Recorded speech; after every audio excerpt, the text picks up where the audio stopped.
Welcome to our today's class.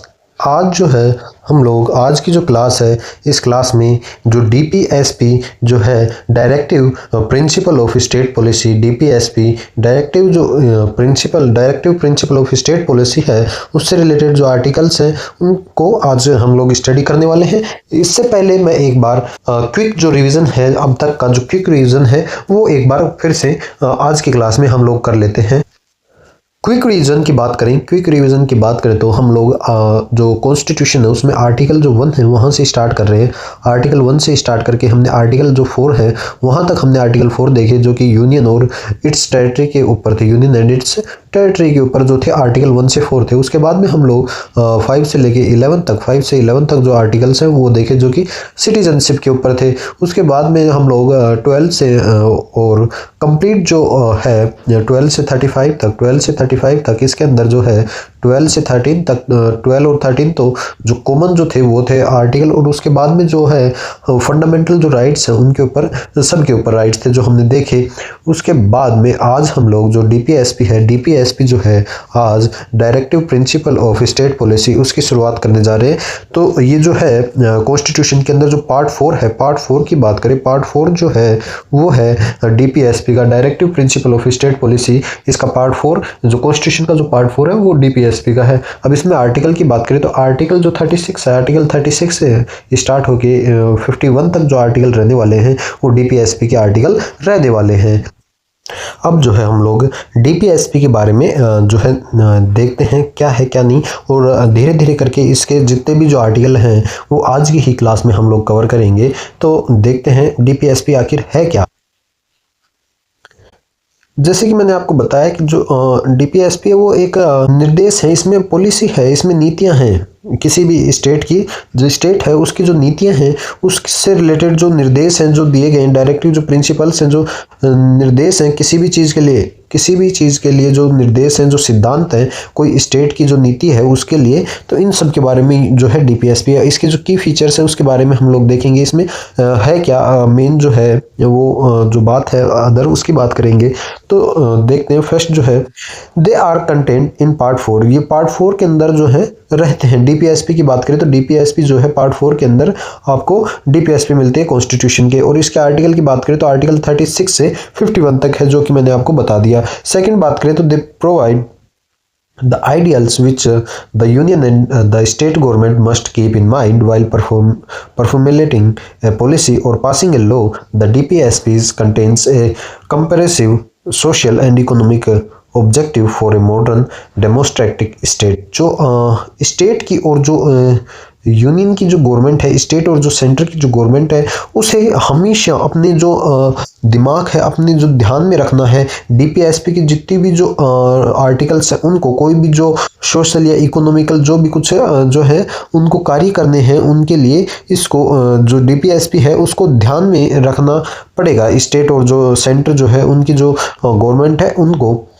ठीक है, next बात करते हैं DPSP is the guiding principle to achieve the objective laid down by the preamble of the constitution. जो DPSP जो है वो क्या है गाइड करती है जो अचीव करने के लिए जो भी ऑब्जेक्टिव जो कि हमारे प्रेम्बल जो है कॉन्स्टिट्यूशन का जो प्रेम्बल है उसके अंदर जो भी ऑब्जेक्टिव दे रखे हैं उनको अचीव करने के लिए उनको प्राप्त करने के लिए डीपीएसपी जो है वो गाइड करती है कि किस तरीके से आप जो है प्रेम्बल के अंदर जो ऑब्जेक्टिव है उनको हम लोग प्राप्त कर सकते हैं। ये मार्गदर्शन का जो कार्य है वो डीपीएसपी का है। अब सोर्स की बात करें तो ये जो है आयरलैंड जो कंट्री है आयरलैंड के जो कंट्री का जो कॉन्स्टिट्यूशन है वहाँ से इसको अडॉप्ट किया गया।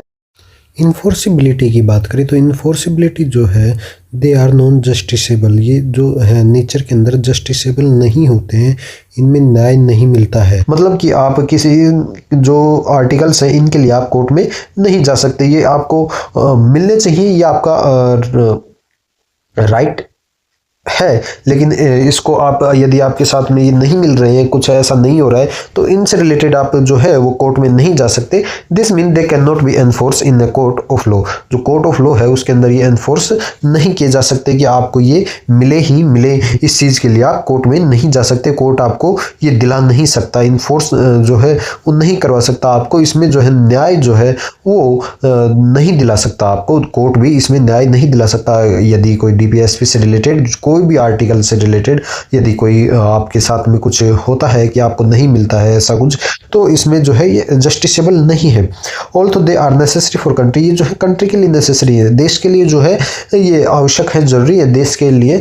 The state is not bounded to follow this principle, जो स्टेट जो है, राज्य जो है, उनको जो है बाउंड नहीं किया जाता कि आप जो है बाउंड मतलब बाध्य, मतलब आपको किसी तरीके से जो है स्टेट को बाउंड नहीं किया जाता, बाध्य नहीं किया जाता कि इनको आप लोग जो है फॉलो करें ही, आपको ये मानने ही है, ये जो सिद्धांत है इनके ऊपर ही चलना है। तो इस तरीके से स्टेट को जो है बाध्य नहीं किया जाता, बाउंड नहीं किया जाता, लेकिन कंट्री जो है, देश जो है, उसके लिए ये जरूरी होते हैं। क्लासिफिकेशन की बात करें, किस तरीके से इनका जो क्लासिफिकेशन है, वर्गीकरण जो है वो किया गया है। They are a combination of socialist, Gandhian and liberal principle. जो गांधीयन जो प्रिंसिपल है वो हो गए, सोशलिस्ट जो प्रिंसिपल्स हैं वो हो गए, लिबरल जो प्रिंसिपल्स हैं वो हो गए।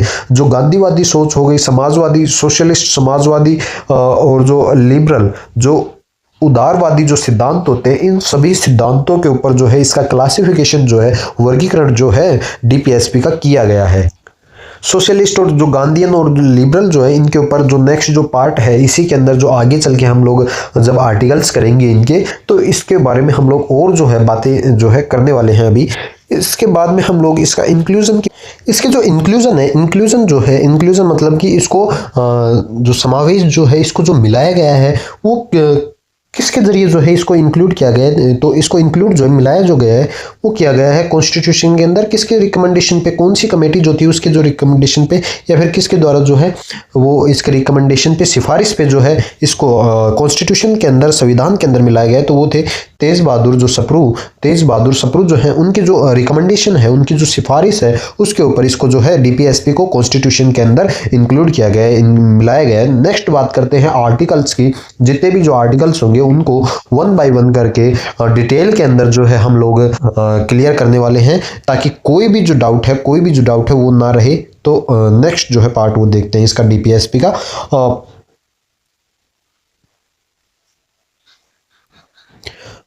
अब इसमें बात करें जो आर्टिकल्स है, आर्टिकल्स से पहले हम लोग एक बार जितने भी जो स्टेटमेंट्स है, स्टेटमेंट्स मतलब किसी भी जो व्यक्ति हैं, किसी भी जो व्यक्ति है, उन्होंने जो है स्टेटमेंट दिया हो डीपीएसपी के ऊपर जो कोई स्टेटमेंट देता है, स्टेटमेंट जो देता है उसके ऊपर हम लोग बात करने वाले हैं। नोवल फीचर ऑफ कॉन्स्टिट्यूशन, जो कॉन्स्टिट्यूशन है उसका जो नोवल फीचर है वो जो है स्टेटमेंट दिया है, किसने दिया है, तो ये आपको याद रखना है। जो डॉक्टर भीमराव अम्बेडकर जी हैं, जो डॉक्टर भीमराव जो अम्बेडकर हैं, उन्होंने जो डीपीएसपी जो पार्ट है इसको कॉन्स्टिट्यूशन का जो है नोवल जो फीचर है वो कहा है। संविधान की जो नवीन विशेषता है वो डॉक्टर भीमराव अम्बेडकर ने इसको डीपीएसपी को कहा है। डीपीएसपी को जो डॉक्टर भीमराव जो अम्बेडकर है उन्होंने नोवल फीचर कहा है, नवीन जो विशेषता है संविधान की, वो जो है इसको कहा है डीपीएसपी को। जो कंसाइंस ऑफ द कॉन्स्टिट्यूशन, जो कॉन्स्टिट्यूशन है उसका जो कंसाइंस है, कंसाइंस मतलब जो आत्मा है, अंतरात्मा जो है, अंतर। अब इसमें बात करें जो कंसाइंस ऑफ द कॉन्स्टिट्यूशन, जो कंसाइंस ऑफ द कॉन्स्टिट्यूशन का है। कंसाइंस मतलब कि जो अंतरात्मा होती है, अंतरात्मा जो होती है वो कहा है इसको कॉन्स्टिट्यूशन के, जो कॉन्स्टिट्यूशन की जो आत्मा है, कॉन्स्टिट्यूशन की जो अंतरात्मा है वो जो है वो डीपीएसपी। ऐसा किसने कहा है डीपीएसपी के बारे में, ऐसा स्टेटमेंट, जैसा कथन जो है, ऐसा बयान जो है वो किसने कहा है, वो कहा है ग्रेनविले जो ऑस्टिन है, उन्होंने कहा है कि ये तो कॉन्स्टिट्यूशन की जो है अंतरात्मा जो है वो है DPSP. India's federalism is quasi federal, जो इंडिया का जो फेडरलिज्म है वो एक क्वासी फेडरल है।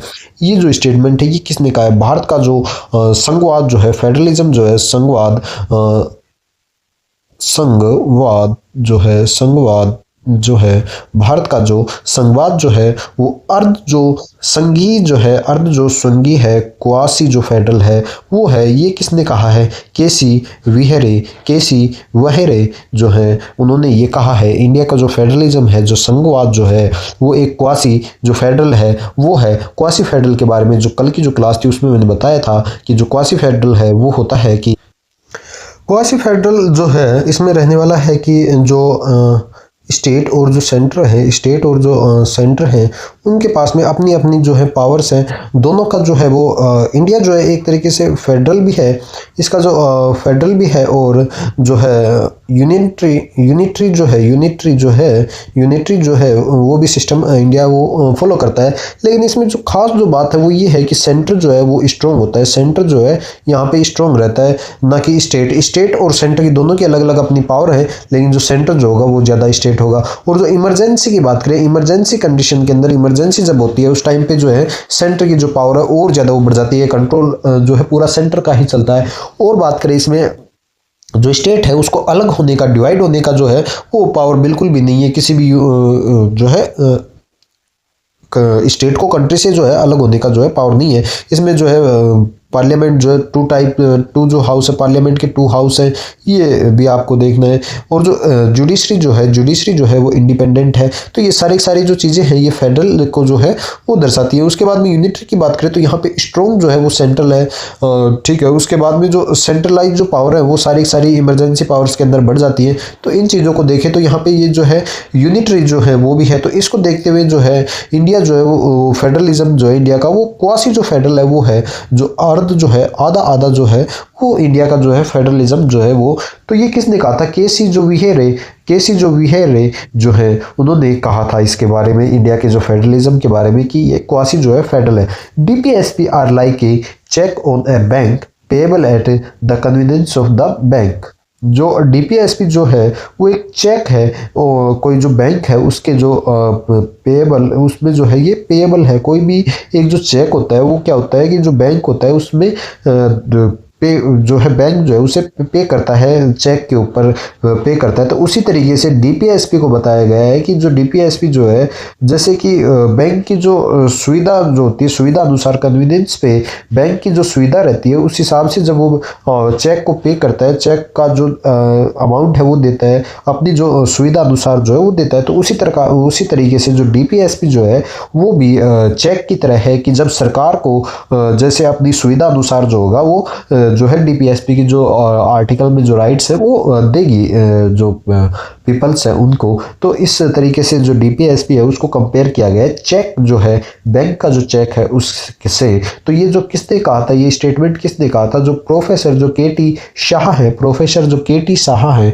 उन्होंने ये स्टेटमेंट दिया था कि डीपीएसपी जो है वो एक जो चेक है बैंक का उसकी तरह payable at the convenience of the bank, जो बैंक के जो कन्वीनियंस है सुविधा अनुसार ही पेएबल होगा। तो ये बातें जो है स्टेटमेंट्स की वो डीपीएसपी पे कही गई है, जो कि हमने अभी डिस्कस किया। अब जो है नेक्स्ट हम लोग आर्टिकल की ही बात करेंगे स्टार्ट। आर्टिकल नंबर जो 36 है, आर्टिकल नंबर जो 36 है इसका जो डीपीएसपी है उसका जो फर्स्ट आर्टिकल है वो है आर्टिकल नंबर 36। आर्टिकल नंबर 36 में जो है दिया गया है जो डेफिनेशन जो है वो दी हुई है स्टेट की। जो इस जो डीपीएसपी है इसके अंदर भी फंडामेंटल राइट्स की तरह ही बार बार हम लोग जो वर्ड जो स्टेट है उसका यूज करने वाले हैं, स्टेट जो वर्ड है उसका यूज करने वाले हैं। और इसके अंदर जो स्टेट जो है उसकी जो डेफिनेशन जो होगी वो आर्टिकल नंबर 36 के अनुसार जो है वो होगी। और आर्टिकल नंबर 36 क्या कहता है कि इन दिस पार्ट, इस पार्ट के अंदर unless the context otherwise required the state has the same meaning as part third. जो पार्ट थर्ड जो था फंडामेंटल राइट का, उसके अंदर जो डेफिनेशन ऑफ स्टेट का जो आर्टिकल था, आर्टिकल नंबर जो 12 था, वही जो है इसमें सेम रहने वाला है। वही जो आर्टिकल था सेम 12 वाला जो आर्टिकल था, आर्टिकल नंबर जो 12 है फंडामेंटल राइट का पार्ट थर्ड का, वही इसमें आर्टिकल नंबर 36 में सेम रहने वाला है। जब तक कि इसके अंदर कोई भी जो है चेंज जो है वो नहीं किया जाता इस पार्ट के अंदर, इसके अंदर, तब तक ये जो स्टेट जो है उसकी जो डेफिनेशन है जो आर्टिकल नंबर 12 में जो थी वही रहने वाली है। और आर्टिकल नंबर 12 में क्या थी कि कोई भी जो गवर्नमेंट है, कोई भी जो सेंटर स्टेट की जो गवर्नमेंट है वो हो गई, या पार्लियामेंट हो गई, तो इन सब चीज़ों के लिए जो है स्टेट का जो है यूज़ किया जाना है, स्टेट का जो है यूज़ किया जाना है। अब नेक्स्ट जो है आर्टिकल नंबर 37 की बात करेंगे। आर्टिकल नंबर 37 की बात करें तो इसके अंदर कहा है application of the principle content in this part. जो एप्लीकेशन है प्रिंसिपल का, जो सिद्धांतों का जो एप्लीकेशन है वो इस पार्ट के अंदर जो है कंटेन करता है। इसमें जो है डीपीएसपी जो है इसके अंदर जो प्रिंसिपल्स जो है, सिद्धांत जो है वो सारे इस पार्ट के अंदर रहते हैं। The provisions contained in this part shall not be enforceable by any court. जो इस पार्ट के अंदर, इस जो पार्ट है पार्ट नंबर 4, जो डीपीएसपी का जो पार्ट है पार्ट नंबर 4, डीपीएसपी का जो पार्ट है वो shall not be enforceable by any court. जो कोर्ट जो है उसके द्वारा ये इन्फोर्सेबल नहीं है कि आपको ये मिले ही मिले, तो ऐसा जो है ये इन्फोर्सेबल नहीं है कोर्ट के द्वारा। But the principles therein laid down are nevertheless fundamental in the governance of the country and it shall be the duty of the state up to apply this principle in making law.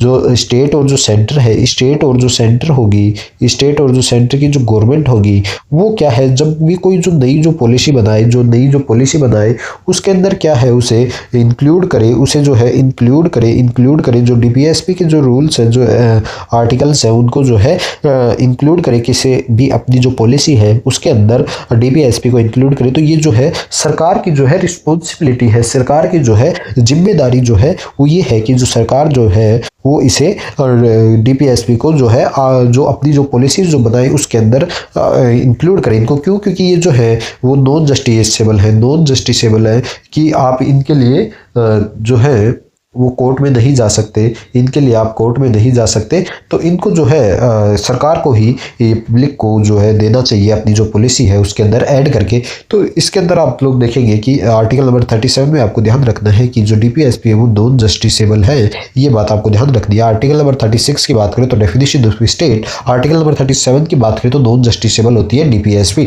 ये दो बातें आपको article से 36 और 37 से याद रखनी है। नेक्स्ट आर्टिकल की बात करते हैं।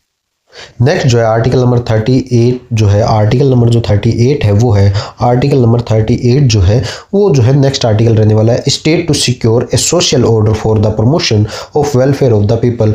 स्टेट को जो है, स्टेट जो है वो सिक्योर करेगा एक जो सोशल जो ऑर्डर है वो प्रमोशन के लिए, कोई भी जो वेलफेयर है, पीपल का जो वेलफेयर है उसके लिए जो है राज्य के जो लोग हैं, स्टेट के जो लोग हैं उनके जो कल्याण जो है उनका, उसके लिए जो बढ़ावा देना है, प्रमोशन जो है करना है, उसको जो बढ़ावा देना है, तो उसके लिए एक जो सामाजिक जो व्यवस्था है, सोशल जो ऑर्डर है उसका जो है सिक्योर करे। एक जो सोशल जो ऑर्डर है, सामाजिक जो व्यवस्था है वो जो है स्टेट जो है वो प्रोवाइड करवाए। किसी जो वेलफेयर है, समाज के जो पीपल का जो कल्याण होना है, पीपल का जो कल्याण होना है उसके लिए जो बढ़ावा देना है उस चीज़ को, तो वो सरकार जो है वो ही करेगी। सरकार जो है स्टेट जो मतलब कि सरकार जो है उसको सिक्योर करना पड़ेगा, उसको सुनिश्चित करना पड़ेगा कि जो कल्याण है, पीपल का जो कल्याण करना है, लोगों का जो कल्याण करना है, उसको जो बढ़ावा देना है, बढ़ावा देने के लिए जो एक जो सोशल ऑर्डर, जो सामाजिक जो व्यवस्था है उसको जो है सुनिश्चित करें, जो है गवर्नमेंट जो है वो दे किसी भी इंसान को कि उससे कोई ऐसा जो है सोशल जो सामाजिक जो है उसको व्यवस्था दे जिससे कि उसका जो है जो कल्याण जो है उसको जो है फायदा हो। तो इस चीज़ को लेके जो है स्टेट जो है वो सिक्योर करेगी कि ऐसा सभी को जो है सोशल जो सामाजिक जो व्यवस्था है वो मिल रही हो। इस चीज़ का ध्यान जो सरकार जो है वो रखेगी। आर्टिकल जो 38 है उसी के अंदर जो इसका फर्स्ट जो क्लोज है वो देखिए, to establish a social order based on social, economic justice and political. एक जो ऐसा जो सोशल ऑर्डर होगा, जो सामाजिक जो व्यवस्था जो होगी, सामाजिक जो व्यवस्था होगी, सोशल जो ऑर्डर होगा उसको इस्टेब्लिश करना है, उसकी जो सामाजिक जो व्यवस्था है उसकी जो है स्थापना करनी है। और ये स्थापना किस बेसिस पे करनी है ये बताया गया है। ये आर्टिकल 38 में जो है वो सामाजिक जो व्यवस्था है उसको इस्टेब्लिश जो है देने के लिए बोल रही है, सिक्योर करने के लिए जो है वो बोल रही है। उसके बाद में बताया फर्स्ट क्लोज के अंदर कि जो सोशल ऑर्डर है, जो सामाजिक जो व्यवस्था है उसको इस्टेब्लिश किस जो बेस है, किस के ऊपर जो है इसको स्थापित करना है, किस आधार पे जो है इसको स्थापित करना है। तो उसके अंदर जो सोशल जो है, सामाजिक जो है जो सोशल जो है, सामाजिक जो है उसके ऊपर एक तो इसको जो है इस्टेब्लिश करना है सामाजिक व्यवस्था को। इकोनॉमिक जो आर्थिक जो है जैसे कि किसी के पास भी जो है पैसे की जो कमी होती है उससे रिलेटेड जो है आर्थिक जो है इसको स्थापित करे। जस्टिस, सभी को न्याय जो है वो मिले तो न्यायपूर्ण हो गया। पॉलिटिकल मतलब राजनीतिक तरीके से भी इसको जो है इस्टेब्लिश करे सोशल ऑर्डर को। इन चीज़ों के अंदर कुछ भी जो है वो गड़बड़ ना हो, तो इस चीज़ को सरकार जो है वो ध्यान रखे। आर्टिकल जो 38 है उसका जो सेकंड जो क्लोज है उसकी बात करें, to minimise inequality in income, minimise करना है इनइक्वलिटी को। इनइक्वलिटी जो है, जो भेदभाव जो है, जो असमानता जो है, इनइक्वलिटी जो है, जो असमानता है उसको जो है कम करना है, कम से कम करना है।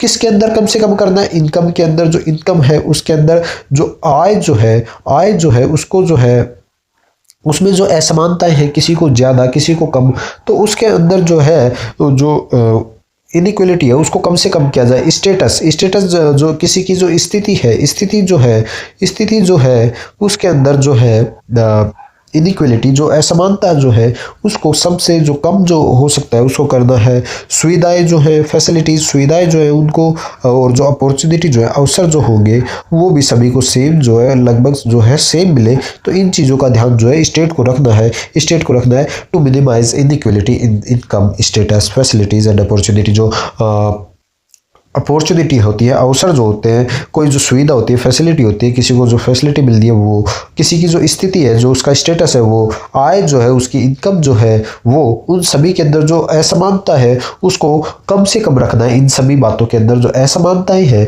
उसको कम से कम रखना है। तो इस चीज़ का जो ध्यान है वो जो स्टेट जो है वो ही रखेगा। अब इसकी बात करें, आर्टिकल जो 38 में जो ये सेकेंड क्लोज है इसको जो है ऐड किया गया था बाद में। इसको 44 जो कॉन्स्टिट्यूशनल अमेंडमेंट एक्ट था, कॉन्स्टिट्यूशनल अमेंडमेंट जो एक्ट था 44 जो कॉन्स्टिट्यूशनल अमेंडमेंट एक्ट था 1978 का, इसके जरिए इसको ऐड किया गया था। और जो 44 जो कॉन्स्टिट्यूशनल अमेंडमेंट एक्ट है ये जो है सबसे जो है इम्पोर्टेंट जो है वो अमेंडमेंट एक्ट है ये 1978 का। ये आपको जो है बात जो है इसकी सबसे ज़्यादा, इसमें जितने जो चेंज हुए हैं उसको ऊपर जो है हम लोग क्लास एक जो है बहुत अच्छी जो क्लास जो होगी वो बनाएंगे, उसमें आपको पूरा ये बताया जाएगा 44 जो कॉन्स्टिट्यूशनल अमेंडमेंट एक्ट है उसके अंदर क्या क्या जो चेंज है, क्या क्या जो ऐड है वो किया गया था, वो सारी बातें हम लोग उसमें देखेंगे। अभी आपको ये ध्यान रखना है 38 का जो सेकंड जो पार्ट है वो 44 जो कॉन्स्टिट्यूशनल अमेंडमेंट एक्ट है 1978 का, उसके थ्रू इसको ऐड किया गया। और इसमें ये ऐड किया गया है कि जो इनकम से, स्टेटस से, फैसिलिटीज से, कोई अपॉर्चुनिटी से रिलेटेड जो इनइक्वलिटी है, जो असमानता है, उसको कम से कम किया जाए। तो ये बात आपको ध्यान रखनी है। आर्टिकल 38 की बात कर रहे हैं, दोबारा से एक बार ध्यान दीजिए। आर्टिकल 38 की बात करें, आर्टिकल 38 के अंदर जो सामाजिक जो व्यवस्था है उसको जो है इस्टेब्लिश करने के लिए जो रूल्स, जो रेगुलेशंस जो है वो दिए गए हैं कि सरकार को क्या क्या करनी चाहिए और किस किस आधार पे इनको जो है इस्टेब्लिश करना चाहिए। सामाजिक जो व्यवस्था है उसको किस किस आधार पे इस्टेब्लिश करना चाहिए और क्या क्या जो इनइक्वलिटीज है उसको दूर करना चाहिए। ये जो है आर्टिकल 38 के अंदर दिया। अब आर्टिकल जो 39 है उसकी बात करते हैं। जो है आर्टिकल नंबर जो 39 है उसकी बात करेंगे। आर्टिकल नंबर जो 39 है उसके अंदर जो certain principles of policy to be followed by the state, ऐसे कुछ जो प्रिंसिपल्स हैं पॉलिसी के लिए जो स्टेट के द्वारा जो है फॉलो किए जाने चाहिए, तो उनके बारे में जो आर्टिकल नंबर 39 है वो बात करता है। अब इसमें मैं आपको डायरेक्ट बताता हूँ ऐसे कौन कौन से जो है प्रिंसिपल्स हैं, सिद्धांत है जिनको जो है स्टेट को फॉलो करनी चाहिए। सबसे पहली बात, जो मैन और जो वुमेन है उनका जो जीवन जीने का जो उनका जो तरीका है, जीवन जीने के जो साधन है वो एकदम पर्याप्त मात्रा में इक्वल होने चाहिए। तो ये सबसे जो मेन बात है, स्टेट को ध्यान रखनी चाहिए। और जो इक्वल जो पे होगा, इक्वल जो पे है फॉर इक्वल वर्क के लिए जो है इक्वल जो वर्क है उसके लिए जो इक्वल जो पे किया जाना है, इक्वल जो वर्क है उसके लिए इक्वल पे किया जाना चाहिए, चाहे वो मैन हो चाहे वुमेन हो। इस चीज़ का भी स्टेट जो है वो ध्यान रखे। ये जो है ये इंपॉर्टेंट है, आपको इस चीज़ का ध्यान रखना है। जो है इक्वल पे वाला ये इंपॉर्टेंट जो है इसका ये है पोर्शन है इसका आर्टिकल का 39 का। और इसी के अंदर जो बात करें वो दूसरी जो बात है वही हेल्थ और जो स्ट्रेंथ है वो ऑफ वर्कर्स की या फिर मैन की या वुमेन की और चिल्ड्रन की, वो जो है अब्यूज़ नहीं होनी चाहिए। उसके अंदर कोई प्रॉब्लम या कोई भी तरीके की जो है दिक्कत नहीं आनी चाहिए। जो हेल्थ से रिलेटेड है, health and strength of workers man and women and the tenders age of children are not abuse and that citizen are not force by economic necessity to enter vocations instituted of their age or strength. मतलब कि किसी भी जो है ऐसे जो labour जो है उनको जो है ऐसी चीज़ नहीं होनी चाहिए कि उनको ऊपर दबाव दिया जा रहा हो, इकोनॉमी की जो पैसों की जो है ज़रूरत की वजह से उनके ऊपर दबाव हो काम करने का, और एक ऐसा काम कि बच्चा जो है वो कोई बड़ा काम कर रहा हो, डेंजरस जो वर्क कर रहा हो, इन सब चीज़ों की जो है वो ध्यान जो है वो स्टेट को रखना चाहिए। दूसरी बात करें तो इसके अंदर जो है चिल्ड्रन जो है वो उनको जो है अपॉर्चुनिटी और जो फैसिलिटी है वो मिलनी चाहिए।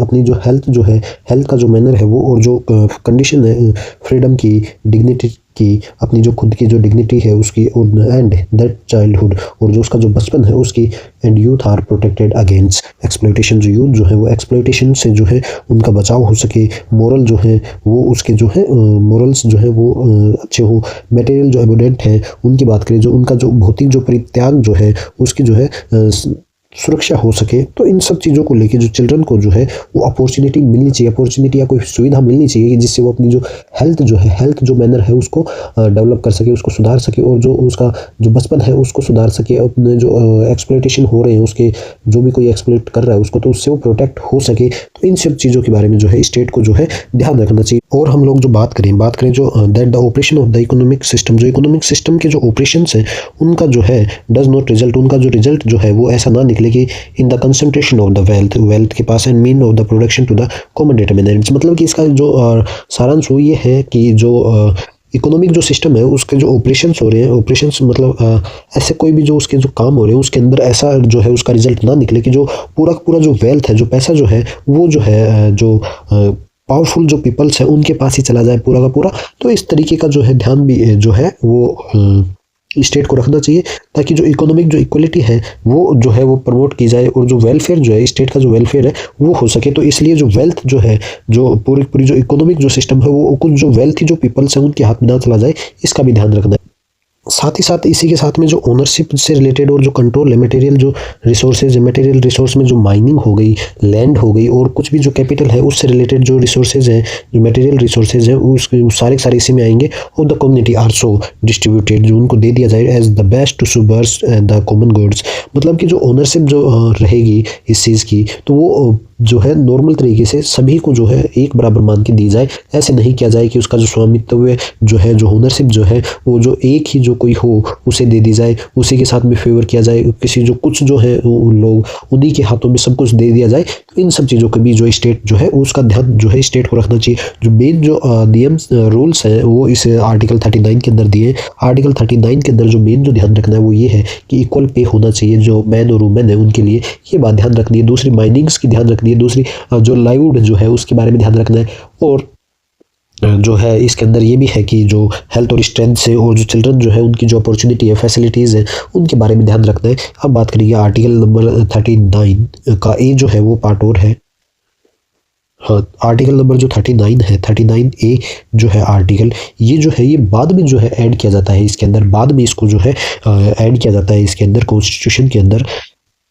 और जो इसको ऐड करने की बात है, आर्टिकल जो 39A जो है इसको ऐड किस जो अमेंडमेंट है उससे किया गया है, तो ये जो है 42 जो कॉन्स्टिट्यूशनल अमेंडमेंट जो एक्ट है उसके थ्रू इसको ऐड किया गया है। ये 1976 के अंदर ऐड किया जाता है। 42 जो कॉन्स्टिट्यूशनल अमेंडमेंट एक्ट है उसके थ्रू इसको जो है कॉन्स्टिट्यूशन के अंदर ऐड किया जाता है। 39A जो है आर्टिकल उसको, इसके अंदर क्या है, इक्वल जो justice and free legal aid. ऐसे जो पुअर जो पीपल है उनको जो कोर्ट है उसके अंदर वो चले तो जाते हैं न्याय के लिए, कोई जस्टिस के लिए वो एक चले तो जाते हैं, लेकिन वो जो है गरीब होने की वजह से जो एडवोकेट होते हैं, लॉयर जो होते हैं, उनका जो खर्चा है वो नहीं उठा पाते, और इस वजह से वो उनका जो केस है वो और कमज़ोर हो जाता है। और जो उनकी जो लीगल की बात करें, उनका जो जस्टिस की बात करें, तो वो जो है पुअर पीपल को नहीं मिल पाता। इसके लिए जो है गवर्नमेंट जो है वो इक्वल जो जस्टिस है वो उसका जो है आर्टिकल लेके आती है, और सभी को जो फ्री जो लीगल जो ऐड मिली है उसके बारे में जो है लीगल ऐड के लिए ये डीपीएसपी में जोड़ा गया है। इसके अंदर क्या होता है कि जो निःशुल्क जो है फ्री जो है निःशुल्क फ्री के अंदर आपको जो है किसी भी जो नागरिक है उसको जो कानून की जो लॉ की जो लीगल जो सहायता जो हेल्प जो चाहिए होती है वो दी जाती है। और सभी के लिए जो इक्वल जो जस्टिस है, इक्वल जो न्याय है, जो जस्टिस जो होगा, इक्वल जो जस्टिस होगा वो सभी के लिए इक्वल होगा। तो इस चीज़ के भी ध्यान रखा जाता है। तो ये डीपीएसपी में आर्टिकल 39A के अंदर जो है ये ऐड किया जाता है कि सभी को जो है इक्वल जो है जस्टिस मिले, और सभी को जो है फ्री में निःशुल्क में जो कानूनी जो सहायता जो है वो मिले, ताकि कोई भी जो नागरिक होगा, कोई भी जो पीपल है इंडिया का, वो आर्थिक जो स्थिति है उसकी वजह से जो है उसे जो है जस्टिस मिलने में, न्याय मिलने में वो रह ना जाए उससे पैसों की कमी की वजह से, तो इस वजह से इसे ऐड किया गया है। नेक्स्ट जो है, नेक्स्ट देखते हैं आर्टिकल। नेक्स्ट आर्टिकल जो है वो है 40, और ये 40 जो है इससे पहले हम लोग बात करेंगे गांधी जो प्रिंसिपल्स हैं उनके बारे में। गांधीयन जो प्रिंसिपल्स हैं उनके बारे में हम लोग बात करेंगे। आर्टिकल्स को पढ़ने से पहले गांधीयन जो प्रिंसिपल्स हैं उनके बारे में देखते हैं। जो गांधीयन जो प्रिंसिपल हैं ये जो है गांधी जी से रिलेटेड हैं, गांधी जी से ये जुड़े हुए हैं, और ये किस प्रकार से जुड़े हुए हैं वो देखते हैं। जो गांधीयन जो प्रिंसिपल बात करें तो ये जो है एक सेट है, इसके अंदर जो है सेट है, ये किस चीज़ का सेट है, तो जो एथिकल्स जो है एथिक्स की बात करते हैं, और जो मोरल जो है उनका जो है ये सेट है। अब इसमें क्या क्या आते हैं, कौन कौन सी जो है चीज़ें जोड़ी जाती हैं। जो ट्रुथ जो है वो हो गया सत्य, जो कि एथिकल्स और जो मोरल्स किसके ऊपर डिपेंड है, तो उनकी बात करें ट्रुथ के ऊपर हो गया, सत्य के ऊपर हो गया, जो कि गांधी जी जो जिससे रिलेटेड थे। नॉन वायलेंस की बात करें तो अहिंसा से जो है गांधी जी बहुत ज़्यादा जुड़े हुए थे, वो हमेशा अहिंसा की बात करते थे, तो अहिंसा भी इसमें आता है। साथ ही साथ इसमें जो है नॉन स्टीलिंग वो भी रहता है, नॉन पोजिशन हो गया, ठीक है। सेल्फ जो सफिशिएंसी होती है, स्वदेशी जो होती है, वो भी इसमें इंक्लूड करते हैं। और जो जितने भी जो गांधी जी जो अपने जो जीवन में जो माना करते थे, जैसे स्वराज हो गया, सेल्फ जो गवर्नमेंट्स हो गई वो हो गया, या फिर कोई सर्वधर्म हो गया, जो सर्वधर्म equal respect for all religions, ये सारी बातें जो है वो हो गई। तो इन सभी के जो है जो ग्रुप होता है, सेट होता है, इन सभी के ऊपर एथिकल और जो मोरल्स का, ब्रह्मचार्य, सेल्फ डिसिप्लिन हो गया, इन सभी के ऊपर जो है गांधीयन जो है प्रिंसिपल जो है वो जोड़े गए, वो बनाए गए। तो उससे रिलेटेड जो है आर्टिकल्स जो है वो बनाए गए। तो आर्टिकल की बात करें तो आर्टिकल नंबर 40 हो गया, 43 हो गया, 46, 47, 48, ये सभी जो आर्टिकल है, ये जो 5 आर्टिकल है, ये गांधीयन जो प्रिंसिपल है, गांधी के जो विचारधारा है, उसके ऊपर जो है ये आर्टिकल्स जो है उनसे रिलेटेड है। अब इन आर्टिकल्स के बारे में देखेंगे, इन आर्टिकल्स की बात करेंगे वन बाय वन करके, सभी जो आर्टिकल है उनकी में क्या जो दिया है, क्या हमें ध्यान रखना है वो बात करेंगे। यहाँ जो है आर्टिकल वाइज नहीं कर रहे हैं हम अब लोग जो गांधीयन प्रिंसिपल जो है उनको अलग से करेंगे, और जो सोशलिस्ट और जो लिबरल जो है उनको अलग से करेंगे। तो जो आर्टिकल नंबर 14 है उसकी बात देखते हैं। सबसे पहले आर्टिकल 14 में क्या दिया है, organise village panchayat and endow them with the necessary power to function as unit of self government. जो आर्टिकल नंबर जो 14 है उससे जो हमें बात ध्यान रखनी है उसमें यह है कि जो पंचायत है, जो गांव की जो पंचायत होती है उसका जो है संगठन करना, और उनके जो है खुद का जो सेल्फ जो गवर्नमेंट है, उनकी जो खुद की जो गवर्नमेंट है, सेल्फ जो गवर्नेंस होती है, वो जो है उसके अंदर उसके तहत उनको जो कुछ जो पावर्स होती है वो दी जाए, ताकि वो अपना जो कार्य है, फंक्शन, उनका जो खुद का जो आवश्यक जो शक्ति है वो दी जाए, ताकि वो खुद का जो कार्य है वो कर सके। कुछ जो छोटे मोटे जो काम है वो पंचायत जो है वो अपने जो खुद के जो है वो लेवल पे उसे कर सके। तो ये आर्टिकल 14 का जो है आर्टिकल 14 में ये दिया है। आर्टिकल 43 की बात करें तो आर्टिकल 43 के अंदर प्रमोट किया गया है कॉटेज जो इंडस्ट्री है उसको जो है और ज़्यादा जो है बढ़ावा देने के लिए इसमें बताया गया है ऑन एन इंडिविजुअल और cooperative basis in rural area. जो कॉटेज इंडस्ट्री होती है, कॉटेज जो इंडस्ट्री है उसको प्रमोट करे जो रूरल एरिया जो है, गांव की जो एरिया उसके अंदर जो कॉटेज इंडस्ट्री है उसको इंडिविजुअल या तो अकेले या फिर कोऑपरेटिव तरीके से उसको जो है और ज़्यादा लोगों तक वो फैले, और ज़्यादा लोगों तक वो जाए। तो इस चीज़ के लिए उसे जो ग्रामीण क्षेत्र है, जो गाँव के जो क्षेत्र है उसके अंदर इसे जो है प्रमोट करना चाहिए, इसे बढ़ावा देना चाहिए कि जो कोऑपरेटिव जो है इसमें रहेगी सहकारी जो है वो बात करें कोऑपरेटिव की। जैसे गांव के अंदर जो डेयरी आती है, जो गवर्नमेंट जो डेयरी बोलते हैं, डेयरी जो रहती है उसके अंदर वो सहकारी जो डेयरियाँ होती हैं, एक जो होता है कि खुद जो होता है कोई आदमी जो है वो अकेला ही डेयरी चला रहा हो, एक जो है वो सहकारी डेयरियाँ होती हैं जहाँ पे जो गांव के जो लोग होते हैं, रूरल जो एरिया के जो लोग होते हैं वो अपना जो पशुओं का जो दूध होता है, मिल्क जो होता है वो वहाँ डेयरी के अंदर देते हैं। तो वो जो डेयरी होती है वो सहकारी होती है। उसके अंदर क्या है, गवर्नमेंट और जो प्राइवेट दोनों का जो है कुछ जो पार्ट्स रहता है। तो इसके अंदर क्या है, जो सहकारी जो तरीके से जो उनको फ़ायदा मिलता है वो अच्छा फ़ायदा मिलता है, उनके बदले में उन्हें हर चीज़ दी जाती है, उनको पैसे चाहिए हो तो पैसे दिए जाते हैं, या फिर उन्हें जो भी प्रोडक्ट्स जो चाहिए उनके यूज़ के लिए वो भी वहाँ पे सहकारी जो रेट होती है, सरकारी जो रेट होती है उसके अंदर वहाँ से उनको अवेलेबल हो जाते हैं। तो कॉटेज इंडस्ट्री, कोई भी जो इंडस्ट्री जो गांव की जो इंडस्ट्री है उसको हमें क्या करना है, प्रमोट करना है, उसको बढ़ावा देना है। तो ये आर्टिकल 43 जो है कॉटेज इंडस्ट्री जो है, रूरल जो एरिया में जो कॉटेज इंडस्ट्रीज है उनसे रिलेटेड है कि उनकी जो है प्रमोट किया जाए उनको। आर्टिकल 46 की बात करते हैं। आर्टिकल जो 46 जो है वो प्रमोट करता है, promote the educational and economical interest. जो एजुकेशनल हो गया और जो इकोनॉमिकल जो इंटरेस्ट है, किन का, SC ST का, और जो अदर जो वीकर जो सेक्शंस हैं, जो कोई भी जो कास्ट से जो वीकर जो सेक्शन हो वो, and protect them from social injustice and exploitation. सबसे पहले तो उन्हें जो इकोनॉमिक जो इंटरेस्ट है और जो एजुकेशनल जो इंटरेस्ट है उसमें उनको उनको प्रमोट करना है, उनको बताना है कि इनको कोई भी जो SC ST है या फिर कोई जो अदर जो वीकर सेक्शन है उनको हमें जो है उनको बढ़ावा देना है कि वो, ताकि वो पढ़ाई करें, जो आर्थिक जो भी है हित इंटरेस्ट जो है उनको वो समझे। तो इसके लिए उनको बढ़ावा देना है और उनको प्रोटेक्ट भी करना है, उनको बचाना भी है, प्रोटेक्ट भी करना है उनको। कोई भी जो उनकी सोशल जो इनजस्टिस जो हो ना हो उनके साथ में, कोई भी जो ऐसा जो सामाजिक जो है इनजस्टिस, सामाजिक कोई भी न्याय ना हो उनके साथ में, अन्याय ना हो, सामाजिक जो अन्याय है वो ना हो, और उनका जो एक्सप्लॉयटेशन है, उनको जो शोषण है उससे जो है बचाना है। तो ये आर्टिकल 46 जो है इस बारे में जो है दिया है। 47 की बात करते हैं, आर्टिकल नंबर 47 जो prohibit the consumption of intoxication drinks and drugs which are injurious to health except for medical purpose.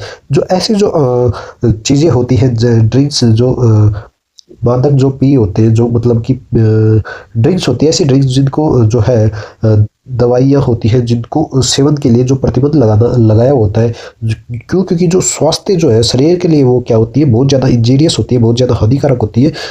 सिर्फ और सिर्फ जो औषधि जो है मेडिकल पर्पज़ के लिए उनको यूज़ करना जो है वो सही है, वो उसको एक्सेप्ट किया जाता है कि मेडिकल जो पर्पज़ है उसके लिए जो है उसे यूज़ किया जाए, लेकिन उसको उस तरीके से यूज़ ना किया जाए कि नशे के लिए, ड्रग्स के लिए, एज ए ड्रग्स उसको यूज़ किया जा रहा हो, किसी भी जो टॉक्सिक जो दवाई है उसका, तो इस चीज़ के लिए रोक लगा दी गई है। तो यही जो है आर्टिकल नंबर 47 दिया है। आर्टिकल नंबर 14 की किसी भी जो मेडिसिन है, किसी भी जो दवाई है उसको जो है ड्रग्स की तरह यूज़ ना करे, और उसको जो क्योंकि वो जो है हेल्थ के लिए इंजीरियस होती है, जो हेल्थ जो है उसके लिए हानिकारक होती है, तो ऐसी चीज़ों का यूज़ ना करें। सिर्फ और सिर्फ उसका यूज़ तभी करें जब कोई मेडिकल जो पर्पज़ हो, मेडिकली उसे यूज़ करना हो, तभी उसे यूज़ करें। आर्टिकल नंबर 48 की बात करें तो 48 जो है वो प्रोहिबिट करता है the slaughter of cow, calves and other milch and draught cattles and improve their breed.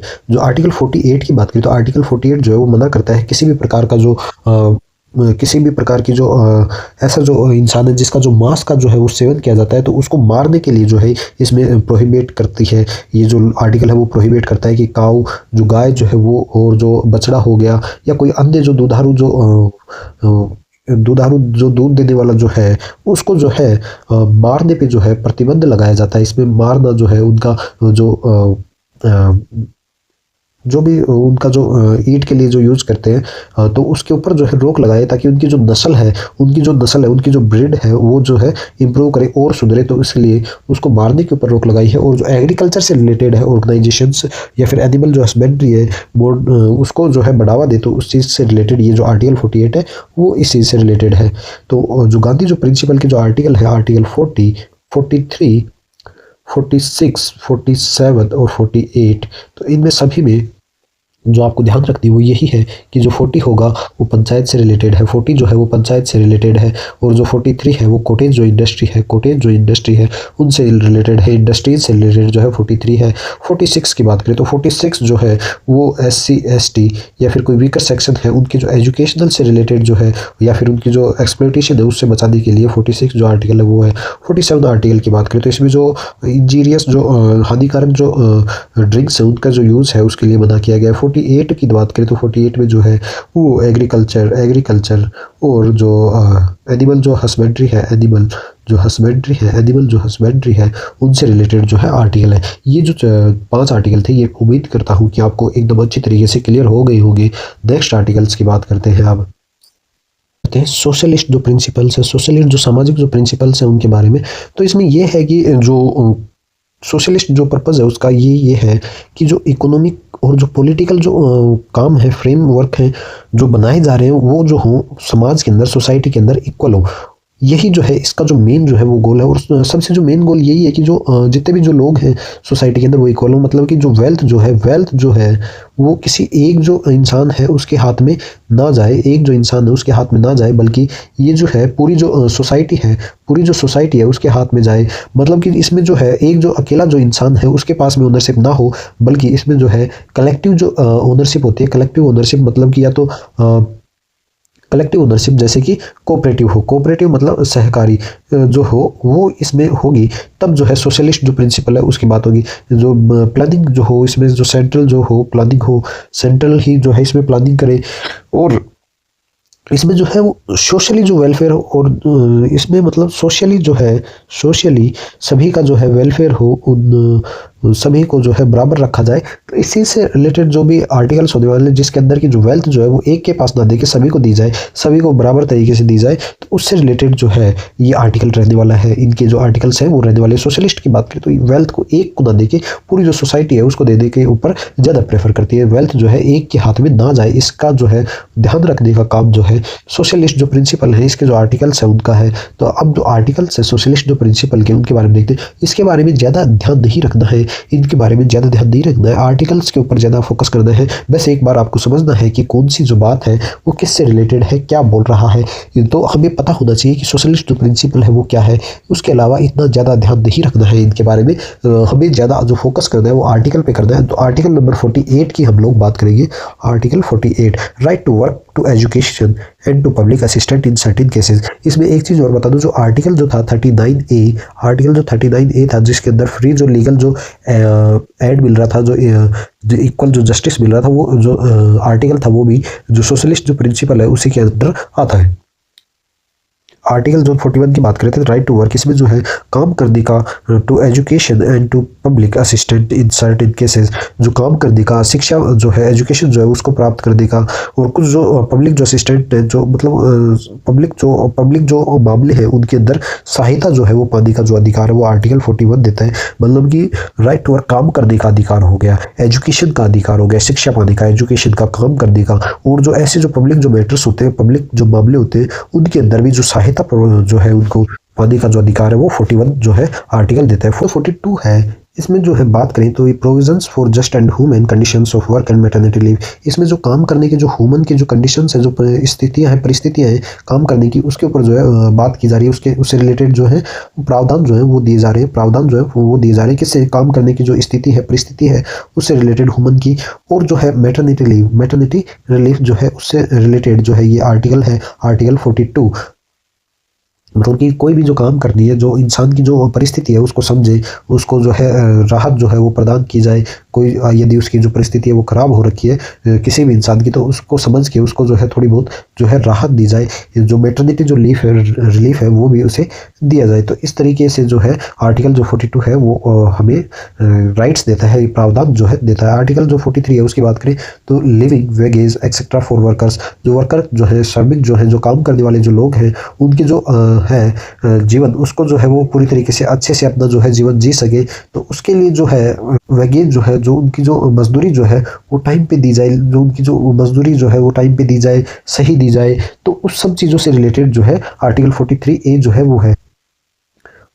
जो भी मजदूरी से रिलेटेड जो भी बात होनी है, जो भी रूल्स है, वो जो है वर्कर की जो काम करने वाले की जो मजदूरी से रिलेटेड है वो जो है वो 43 के अंदर। और साथ ही साथ में जो कोटेज जो इंडस्ट्री है, कोटेज जो इंडस्ट्री है उसका भी इसके अंदर ऐड किया है कि कोटेज जो इंडस्ट्री होगी वो रूरल एरिया के अंदर उसके ऊपर ज़्यादा ध्यान दिया जाए, ये भी 43 के अंदर दिया हुआ है। आर्टिकल नंबर जो 43 है, इसी का जो 43A है वो या तो आगे आ जाएगा या यही आगे ही बता दूंगा। आर्टिकल 43A भी है। 47 की बात करें, आर्टिकल जो 47 है वो duty of the state to raise the level of nutrition and the standard of living and to improve public health. जो 47 जो आर्टिकल है वो जो है स्टेट को ड्यूटी देता है, स्टेट की ये ड्यूटी देता है कि उसको स्टेट जो है वो ही जो है रेज करेगा, जो लेवल है न्यूट्रिशन का, जो न्यूट्रिशन जो है उसका जो लेवल है वो इंक्रीज करे, और जो स्टैंडर्ड है लिविंग का, रहने का जो तरीका है उसको जो है उसमें भी सुधार करे, उसको बेहतर बनाए, और जो हेल्थ है, लोगों की जो हेल्थ है, पब्लिक की जो हेल्थ है उसको जो है इम्प्रूव करे। तो इस चीज़ से भी रिलेटेड जो है इस बात का भी ध्यान जो है वो स्टेट को है रखना चाहिए। तो इस चीज़ से रिलेटेड जो आर्टिकल है वो आर्टिकल नंबर 47 है कि स्टेट की ड्यूटी है, स्टेट का ये कर्तव्य है कि वो जो है न्यूट्रिशन जो है वो उसका जो स्तर है, पोषण जो है उसका जो स्तर है वो बढ़ाए, और जो जीवन स्तर है, जो रहने का जो तरीका है उसको भी बेहतर बनाए, और जो हेल्थ है उसको इम्प्रूव करे। तो ये सारी की सारी ड्यूटी जो है स्टेट की है। तभी जो न्यूट्रिशन की बात करें तो जब बेबी का जो बर्थ होता है उस टाइम पर भी जो मदर होती है उनको जो है न्यूट्रिशन के लिए दाल वगैरह ये सारी चीज़ दी जाती है। तो ये जो आर्टिकल 47 है इसके तहत ही ये सब मिलता है, जो भी न्यूट्रिशन मिलता है, या फिर जो पब्लिक जो हेल्थ हॉस्पिटल्स है उनमें जो फ्री जो मेडिकल ट्रीटमेंट है वो सभी चीज़ें यहीं से जो है गवर्नमेंट जो है वो देती है। अब नेक्स्ट बात करते हैं सोशलिस्ट जो प्रिंसिपल है, उसके बाद में जो लिबरल जो प्रिंसिपल है उसके जो आर्टिकल्स हैं उनको देखेंगे, इनके बारे में बात करेंगे। सब आर्टिकल्स पे जाने से पहले सबसे पहले लिबरल जो प्रिंसिपल्स हैं उनके बारे में देखते हैं। लिबरल जो प्रिंसिपल है उसके अंदर क्या है कि जो निजी जो प्राइवेट जो प्रॉपर्टी है या फिर कोई मार्केट जो है, मार्केट का जो इकोनॉमिक जो उसकी इकोनॉमी है मार्केट की वो होगी, या फिर कोई इंडिविजुअल का जो राइट है वो हो गया, या फिर कोई जो सिटीजन का जो राइट है वो हो गया, या फिर जो ह्यूमन राइट है वो हो गए, मानव जो अधिकार है वो हो गए, जो लोकतंत्र है उसके ऊपर कुछ हो गया, कानून का जो शासन है वो हो गया, आर्थिक और जो राजनीतिक जो ऐसी स्वतंत्रता है, इकोनॉमिक जो फ्रीडम है वो हो गई, इकोनॉमिक फ्रीडम हो गई। उसके बाद में जो है राजनीतिक जो है पॉलिटिकल जो फ्रीडम है वो हो गई। अभिव्यक्ति की जो फ्रीडम है, किसी भी प्रकार की जो फ्रीडम है जो कि सिर्फ और सिर्फ खुद से रिलेटेड हो, जो कि गांधीयन और जो सोशलिस्ट के अंदर नहीं आई। जो इंडिविजुअल जो होंगे वो सारी जो लिबरल जो प्रिंसिपल्स होंगे वो इसमें आने वाले हैं। तो इसके अंदर भी जो आर्टिकल नंबर 44 है, आर्टिकल नंबर 44 सबसे पहले इसकी बात करेंगे। आर्टिकल नंबर 44 क्या, आर्टिकल नंबर 44 में क्या है कि जो civil code for citizen, civil code जो है सिटीजन्स के लिए वो है। तो ये इंपॉर्टेंट आर्टिकल रहने वाला है क्योंकि इसके ऊपर काफ़ी जो चर्चाएं है वो चलिए। तो अब कोड की बात करते हैं हम लोग। कोड की बात करेंगे तो इसमें जो कोड है वो दो है, एक हो गया सिविल कोड और दूसरा जो है वो है क्रिमिनल कोड।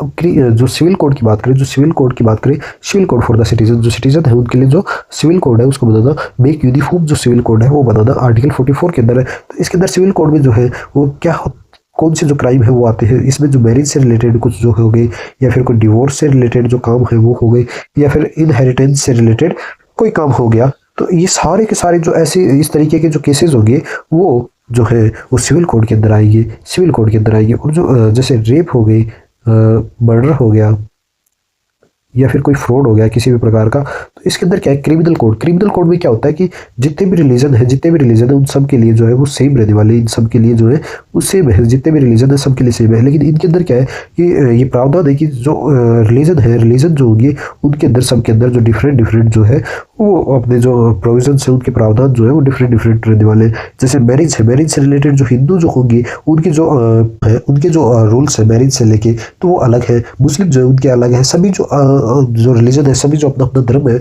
उसके जो है मैरिज और जो डिवोर्स इन सब चीज़ों से लेके इन सब चीज़ों का जो है अलग अलग जो उनका जो है अपने नियम है। इनहेरिटेंस से लेके भी अपने रिलीजन्स के खुद के जो नियम होते हैं उन्हीं को जो है माना जाता है, उसी के बेस पे जो है सज़ा जो है वो दी जाती है, उसी के बेस पे जो है क्रिमिनल को जो है वो सज़ा जो है वो सुनाई जाती है। इन सब चीज़ों को देख के ही जो फैसला जो है वो दिया जाता है कोर्ट के अंदर। तो आर्टिकल जो 44 है वो जो है नागरिक के लिए, जो सिटीजन्स है उनके लिए जो उनकी जो सिविल कोड की जो सहायता है वो दी जाती है। तो इसमें सिविल कोड जो है नागरिक संहिता सिटीजन्स के लिए, नागरिकों के लिए नागरिक जो है संहिता, सिविल कोड को हिंदी में जो है नागरिक जो संहिता है, नागरिक संहिता वो कहते हैं। और सिटीजन्स तो नागरिक होते ही है, तो नागरिक के लिए जो नागरिक जो है वो संहिता जो है वो ये सिविल कोड है। तो इसमें जो है दो कोड रहते हैं सिविल कोड के अंदर, वो कोड जो है दो रहते हैं, क्रिमिनल और सिविल कोड के अंदर आपको ये ध्यान रखना है कि सिविल कोड जो होता है वो हर जो रिलीजन है उसके लिए अलग अलग केस के अंदर अलग अलग जो है वो सज़ा जो रहती है, अलग अलग जो उसके ऊपर फैसले आते हैं। नेक्स्ट बात करते हैं। नेक्स्ट जो है आर्टिकल जो लिबरल जो प्रिंसिपल्स हैं उसी के जो आर्टिकल है, आर्टिकल जो है इसमें आर्टिकल 48 जो है आर्टिकल वो है, आर्टिकल 48 में दिया है प्रोटेक्शन एंड इम्प्रूवमेंट, जो प्रोटेक्शन है वो और improvement of the environment and safeguarding of forest. जो इन्वायरमेंट है उसकी जो है प्रोटेक्शन और जो उसकी जो इम्प्रूवमेंट सुधार जो है उससे लेके जो है आर्टिकल 48A में है। और साथ ही साथ जो safeguarding of forest and wildlife जो है वन्य जो जीव हैं और जो वन जो है फॉरेस्ट जो है उनकी जो सुरक्षा है, सेफ गार्डिंग उनकी जो सुरक्षा है उससे रिलेटेड जो आर्टिकल जो है वो 48A है। इससे रिलेटेड इसमें जो है रूल्स दिए गए, the state shell endeavor to protect and improve the environment and to safeguard the forest, the wildlife of the country। जो कंट्री जो है उसकी जो वाइल्ड लाइफ है, उसके जो फॉरेस्ट है उनको जो है सेफ गार्ड करने की जो जिम्मेदारी है वो जो है स्टेट की रहेगी, राज्य की जो है वो जिम्मेदारी है कि जो इन्वायरमेंट है उसको प्रोटेक्ट करे, उसका सुधार करे, उसकी रक्षा करे, उसको सुधारे, करने के जो भी काम है वो सारे काम करे। और जो देश के जो वन है, जो फॉरेस्ट है और जो उनके जो वन के जो जीव है, फॉरेस्ट जो एनिमल है, वाइल्ड लाइफ जो एनिमल है उनकी जो सुरक्षा है वो भी जो है स्टेट जो है वो करे, देश जो है वो करे। तो ये सारी बातें जो है आर्टिकल 48 जो ए है उसके अंदर दी हुई है। नेक्स्ट बात करते हैं। नेक्स्ट जो आर्टिकल है आर्टिकल नंबर 49, नेक्स्ट आर्टिकल है 49। तो आर्टिकल नंबर 49 की बात करें तो आर्टिकल नंबर जो 49 है उसमें दिया है protection of monuments and place and objects of national importance. ऐसे कोई भी मोनूमेंट्स, ऐसे कोई भी जो मोनूमेंट्स हैं वो, और जो प्लेस है, ऐसे कोई भी स्थान हो गए वो, और कोई ऑब्जेक्ट हो गया, कोई भी जो वस्तु हो गई जो कि नेशनल जो इंपॉर्टेंस है, देश के लिए जो राष्ट्र के जो महत्व की जो ऐसे जो स्मारक हो गए, जो मोन्यूमेंट्स हो गए, प्लेस हो गई, स्थान हो गए, या फिर कोई जगह हो गई, वस्तु हो गई, तो उन सब के लिए जो है आर्टिकल 49 है उनकी जो प्रोटेक्शन के लिए जो है यहाँ पे बात की है। उनकी जो उनको जो स्टेट जो है वो उनकी जो है देखभाल, उनकी जो रख रखाव से लेके जो रख रखाव का जो है वो आर्टिकल 49 जो है वो बोलता है कि इनकी जो प्रोटेक्शन जो है वो स्टेट को प्रोटेक्शन करनी चाहिए ऐसी जो जगहों की, ऐसी जो चीज़ों की, ऐसी वस्तुओं की जो कि देश के लिए महत्व हो, इम्पोर्टेंट हो, तो इनकी जो है वो प्रोटेक्शन जो है, ऐसी जगहों की जो प्रोटेक्शन जो है वो करनी चाहिए स्टेट को। स्टेट यहाँ पे वही रहेगा जो आर्टिकल 12 के अंदर था स्टेट। नेक्स्ट बात करते हैं, नेक्स्ट जो आर्टिकल है उसके बारे में। नेक्स्ट इसमें आर्टिकल जो 50 है उसकी बात करेंगे, आर्टिकल 50 की। तो आर्टिकल जो 50 है, आर्टिकल जो 50, ये आर्टिकल जो है आपको मेन जो बातें हैं इनकी वही ध्यान रखनी है, इसलिए मैं इनकी ज़्यादा जो डीप में वो नहीं करवा रहा हूँ। लास्ट के जो कुछ आर्टिकल है जिनके बारे में आपको पहले से भी जो है, आप अगर ये जो मेन जो लाइन्स है वो भी याद कर लेते हैं तो अंदर की जो बातें हैं वो आप आराम से समझ सकते हैं क्या जो है उसके अंदर रहने वाला है।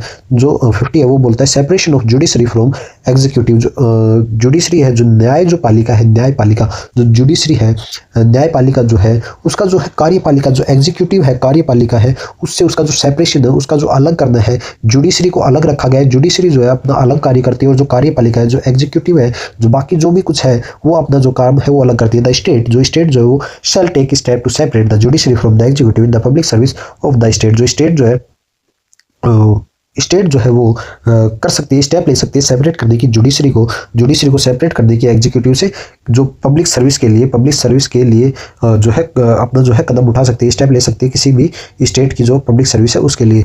राज्य की जो पब्लिक जो सर्विस है, पब्लिक सर्विस मतलब कि सेवाएं, कोई भी पब्लिक की जो सेवाएं हैं उससे रिलेटेड जो जुडिशरी है उसको अगर एग्जीक्यूटिव जो कार्यपालिका है उससे अगर अलग करना हो तो इस चीज़ का जो है स्टेट, ये स्टेट वाला स्टेट है जो कि आर्टिकल 12 के अंदर इसका भी निकालना है, और ये जो स्टेट है उस वाला इसी रियल जो स्टेट है वो ये स्टेट है। तो इसमें है कि जो स्टेट है उसमें जो पब्लिक जो सेवाएं हैं उससे रिलेटेड कुछ जो स्टेप उठानी है, कदम उठानी है कि जुडिशरी को, जो एग्जीक्यूटिव से, जो न्यायपालिका है उसको कार्यपालिका से अलग करना हो तो ये जो है स्टेप उठा सकते हैं, कदम उठा सकती है स्टेट। तो ये जो है आर्टिकल 50 के अंदर था, जुडिशरी और जो एग्जीक्यूटिव है उसको सेपरेशन करने के रिलेटेड जो आर्टिकल है वो है 50। ये बात ध्यान रखनी है, 50 के अंदर क्या है कि जो सेपरेशन है जुडिशरी का एग्जीक्यूटिव से वो 50 के अंदर। नेक्स्ट जो हम लोग बात करेंगे जो आर्टिकल 51 है जो कि डीपीएसपी का लास्ट आर्टिकल है उसके बारे में। यहीं से 51 से जो है आर्टिकल 51 के बाद में जो डीपीएसपी है ये ख़त्म हो जाने वाला है। तो आर्टिकल नंबर जो 51 है उसकी बात करेंगे, promotion of international peace and security. जो इंटरनेशनल जो पीस है, अंतर्राष्ट्रीय जो शांति है और जो सिक्योरिटी है, सुरक्षा है, उसको जो बढ़ावा देने की जो बात है, प्रमोशन, उसका जो प्रमोशन करने की बात है वो आर्टिकल 51 करता है। तो इसमें जो है वो यह है, the state shall endeavour to, जो स्टेट जो है उसको प्रयास करना चाहिए, एंडेवर उसको जो है प्रयास करना चाहिए, किन किन चीज़ों के लिए प्रयास करना चाहिए, promote international peace and security. जो इंटरनेशनल जो पीस है, अंतर्राष्ट्रीय जो शांति है वो और जो सिक्योरिटी है उसके लिए उसे जो है प्रयास करना चाहिए। Maintain just and honourable relation between Nations, जो और जो बाकी जो देश हैं उनके बीच में जो न्यायपूर्ण और जो सम्मानजनक जो है, हॉनरेबल जो सम्मानजनक जो रिश्ता है वो बनाए रखना चाहिए जो बाकी जो दूसरी जो कंट्री है उनके साथ में। तो इसके अंदर foster respect for international law, international जो कानून है, जो अंतर्राष्ट्रीय जो कानून है वो, और जो ट्रीटी जो है, treaty obligations in the dealing of organised people with one other and, और जो ऐसे जो कोई भी जो ट्रीटी है, जो संधियां जो की गई है, जो दायित्व के प्रति जो सम्मान को बढ़ावा दे रही है, ऐसी कोई जो ट्रीटी है या फिर कोई इंटरनेशनल लॉ है तो उसकी जो है रेस्पेक्ट जो है वो करनी चाहिए। Encourage settlement of international dispute by arbitration, जो इंटरनेशनल जो डिस्प्यूट होते हैं, जो आपसी जो अंतर्राष्ट्रीय जो विवाद है उनको जो है आराम से उनका जो निपटारा करने के लिए इनकरेज करना है, उसको जो है प्रोत्साहित जो है करना है कि इंटरनेशनल जो डिस्ट्रीब्यूट है, जो अंतर्राष्ट्रीय विवाद है उसका जो है निपटारा हो जाए। अब इसके बाद में नेक्स्ट जो बात है अब यहाँ पे जो है डीपीएसपी जो है वो जो है पूरी की पूरी जो डीपीएसपी है वो हमने कवर कर ली है आर्टिकल 51 तक। इसी में जो नेक्स्ट है वो देखते हैं।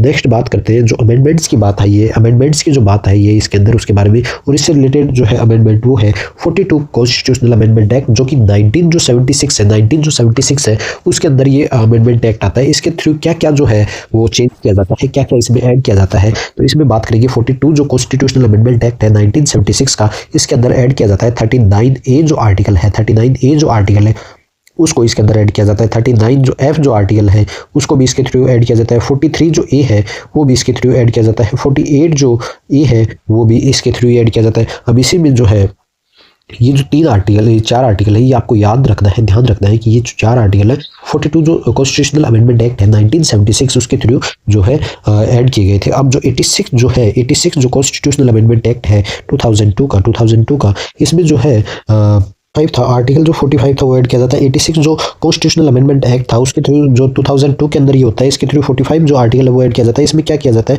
जो अर्ली जो चाइल्ड केयर होता है, अर्ली जो चाइल्डहुड जो केयर है, चाइल्डहुड केयर जो है वो होनी जरूरी है। जो भी बच्चे हैं जो चाइल्डहुड है उनका जो केयर है वो की जानी चाहिए। तो उससे रिलेटेड जो है आर्टिकल 45 वो 86 जो कॉन्स्टिट्यूशनल अमेंडमेंट एक्ट था 2002 का उसके थ्रू इसको ऐड किया गया। बाकी और जो बात करें 44 जो कॉन्स्टिट्यूशनल अमेंडमेंट एक्ट था ये 1978 में होता है, इसके थ्रू जो आर्टिकल 38 सेकंड जो आर्टिकल है वो ऐड किया जाता है। और बात करें 97 जो कॉन्स्टिट्यूशनल अमेंडमेंट एक्ट है वो होता है 2011 में होता है ये।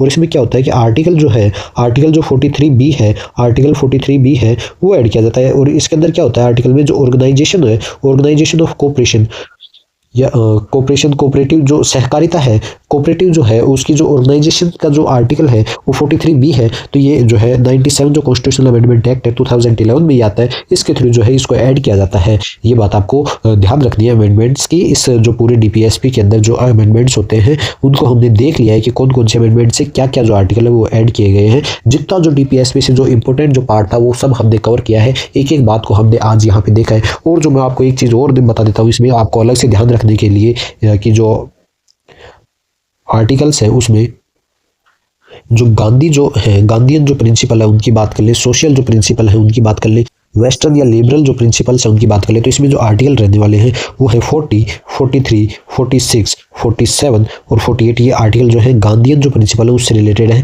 और इसके अंदर बात करें 43 की तो ये कॉटेज इंडस्ट्री से है, ये पंचायत से रिलेटेड है। 46 की बात करें तो ये ST SC के एजुकेशनल और एक्सप्लॉयटेशन से रिलेटेड है। और ये अल्कोहल इस टाइप के जो है इससे जो इंजीरियस जो ड्रिंक्स है उनसे रिलेटेड है। और इसमें जो स्लॉटर है, जो मांस जो है, हत्या जो है, एनिमल जो हस्बेंड्री है और जो एग्रीकल्चर है उससे रिलेटेड ये जो है आर्टिकल 48 था। जो सोशलिस्ट की बात करें तो इसमें जो है 38 का फर्स्ट और सेकंड आ गया। और आर्टिकल जो 39 है वो A से लेके F तक वो हो गई। और 39A हो गया, 41 हो गया, 42 हो गया, 43 हो गया। 43 आपको ध्यान होगा लिविंग वेज जो है उससे रिलेटेड है। लिबरल जो प्रिंसिपल्स हैं उनकी बात करें तो उसमें जो है 44 आर्टिकल है, 45 आर्टिकल है, 48B 48A जो है वो आर्टिकल है, 49 है, 50 जो है वो है, और जो 51 जो है ये सभी के सभी आर्टिकल जो हैं वो इन सभी से अलग अलग जो है मैंने आपको बता दिया, ताकि इस तरीके से आपको जो है शॉर्ट तरीके से एक बार आप अपनी जो नोट्स है उसके अंदर जरूर लिखना, जिससे आपको हेल्प होगी याद करने के अंदर जो है। और मैं आपको जो है बार बार जो जिस तरीके से मैं बोल के आपको पढ़ा रहा हूँ, एक ही बात को बार बार बोलने की जैसे मैं बोल रहा हूँ वैसे ही मैं आपको भी बोलूँगा कि आप भी इसी तरीके से जो है पढ़ने का ट्राई कीजिए जीके जीएस को। जीके जीएस में जो बात करें गेन की, तो वो जो है सबसे ज़्यादा यहाँ पे प्रॉफिट है कि आप जितने चाहे उतने जो नंबर है वो इंक्रीज कर सकते हो, क्योंकि यहाँ पे जो टाइम जो कंजप्शन है वो बहुत कम है जीके जीएस का। और जो बाकी जो अपन जो मेन जो फोकस जो सभी बच्चे जो करते हैं मैथ, इंग्लिश और जो रीजनिंग है उसी पे ज़्यादा फोकस करते हैं और उन्हीं पे जो है नंबर लाते हैं। जो गैप जो क्रिएट होता है, जो सिलेक्शन और जो सिलेक्शन के और जो नहीं सिलेक्ट होता है उनके बीच में जो गैप जो क्रिएट होता है वो जीके जीएस की वजह से ही क्रिएट होता है। और जीके जीएस को अगर थोड़ा भी आप पढ़ लेते हैं तो वो जो है आपको बहुत यूजफुल रहने वाली है। और जो ये नंबर जो गेन जो करने की जो है, आप मैथ के अंदर जो है लगभग सभी के जो है वो अच्छे नंबर आते हैं, तो उसमें आप जो है इंक्रीज ज़्यादा मेहनत की आपने तो आप उसमें इंक्रीज 1 या 2 से मार्क्स जो है वो इंक्रीज कर सकते हो। लेकिन जीके जीएस में ज़्यादा मार्क्स नहीं आते हैं, तो इसमें जो है आप जो मेहनत ज़्यादा अगर करते हो इसमें, तो जो मार्क्स जो इंक्रीज होने की जो परसेंटेज है वो यहाँ पे जो है ज़्यादा है बाकी जो अदर जो सब्जेक्ट है उनके कंपैरिजन के अंदर जीके जीएस में जो इंक्रीज करने की जो पावर है, जो यहाँ पे पॉसिबिलिटी है वो बहुत ज़्यादा है। तो यहाँ पे थोड़ा फोकस कीजिए और बार बार जो है बोल के, बाकी सब पे जिस तरीके से मेहनत कर रहे हो तो यहाँ पे जो है थोड़ा बोलना, जैसे कोई बोलता है कोई सब्जेक्ट जो समझ के आपको याद हो रहे हैं तो उनको समझिए और बार बार बोलिए, फिर आपको याद हो जाएगी। और जो कोई ऐसा सब्जेक्ट है जो कि आपको याद नहीं हो रहा है तो उसको रटिए, क्योंकि जॉब जो लगना है वो जो है मेन जो कारण है, रटना है तो रटेंगे। एक या दो सब्जेक्ट अगर हम रट लेते हैं तो उससे जो है कोई ज़्यादा बड़ा फर्क नहीं पड़ने वाला। लेकिन जो चीज़ अपन को समझ में आ रही है उसके बाद में हम लोग उसे कवर करते हैं तो वो वहाँ पे जो अगर कवर हो रही है तो वहीं से अपन को कवर करनी चाहिए। और बार बार एक ही लाइन को बार बार बोल के हम लोग अगर पढ़ेंगे तो जो है वो याद रहेगी। ट्रिक्स में ना पढ़े, जो मेन जो बात है, जो रियल जो बात है उसी को बार बार पढ़े, आपको ऑटोमेटिकली वो है जो है याद हो ही जानी है। ट्रिक से अच्छा है कि आप लोग जो है इस तरीके से टेबल बना ले, शॉर्ट्स जो नोट्स होते हैं वो बना ले, जिससे कि आप उसको बार बार पढ़ते रहें, ये पता चल जाए आपको कि इस जो है टॉपिक इसके अंदर इस आर्टिकल में क्या है क्या दिए। इस तरीके से शॉर्ट नोट्स आप बना सकते हैं, वो आपके लिए बहुत ज़्यादा बेस्ट रहने वाला। तो आज की जो क्लास थी वो पूरी हम लोग कवर कर लिए हैं, पूरी जो है वो कंप्लीट कर लिए। Have a nice day, thank you.